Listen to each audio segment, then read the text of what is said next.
Shiko, unë kam mbritur në këtë qytet student, u bën 20 vjet që qëndroj në këtë qytet, konsumatori i linjave të autobusëve prej student më pak tani, por mund të dëshmoj ritmin jashtëzakonisht të ulët të zhvillimit të transportit urban në qytet. Dhe nuk është sipërmarrje e biznesit të përmirësoj sistemin urban dhe transportin në qytet. Nuk e bën biznesi transportin e qytetit. Në qytet duhet ketë linja alternative, duhet ketë linja të autobusëve, duhet ketë linja underground të metrove, duhet ketë linja të dedikuara në rrugë. Të gjitha këto mungojnë. Dhe çfarë kam gjetur unë para 20 viteve si infrastrukturë qyteti, atë ka infrastrukturë qyteti dhe tani mas 20 viteve që ju mund të dëshmoni se sa është rritur ritmi i qytetit dhe se sa banor janë bërë këtu. Në këtë kuptim unë mendoj që kjo është e paqeverisur.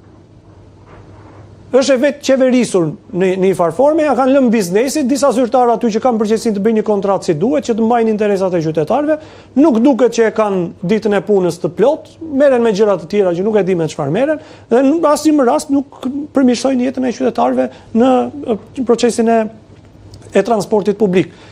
Fjala vjen, qytetarët në këtë vend gjetën monopatinën për të lëvizur, ja hoqën dhe atë se nuk duhet lëviznin dhe me atë. Dhe ti ke, o do marrësh biçikletën, o do marrësh, le të themi, makinën personale, o do marrësh këto transport, këto linja të cilat janë. Dikush abuzon me mjetin, është sikur më pas dikush bën aksident me makinë, do të heqim nga qarkullimi makinë. Po tani ne e vizitojmë të gjithë, ne kemi eksperiencë të vizitave të qyteteve europiane. Nuk ndodh kjo, i kanë rregulluar drejtëmore. Dhe nuk është e vështirë t'i rregullosh, është mungesë vullneti për të lehtësuar jetën e qytetarëve të këtij vendi. E fundit, sepse na duhet ta mbyllim, por meqense folëm për transportin urban, a janë shfaqur problematika të ngjashme sa përket transportit ndër qytetas në dieninë tënde, me çmimin, me shërbimin, për shkak të se ndonjëherë duket sikur me zor pritet të dalë një sebeb për efekte zinxhir.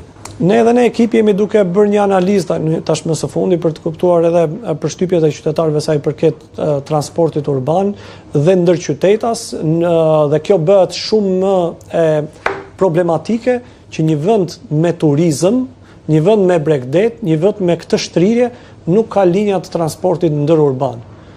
Është e pakuptueshme për një turist që të vijë dhe të mos di se ku është, mos gjej dot linjën për të shkuar në Sarand, linjën për të shkuar në Durrës, linjën për të shkuar dhe për të vizituar vende të ndryshme në vendin tonë. Dhe absolutisht që nëse ne flasim për problematika të transportit urban brenda kryeqytetit, situata në transportin ndërurban amplifikohet dhe bëhet akoma më problematike.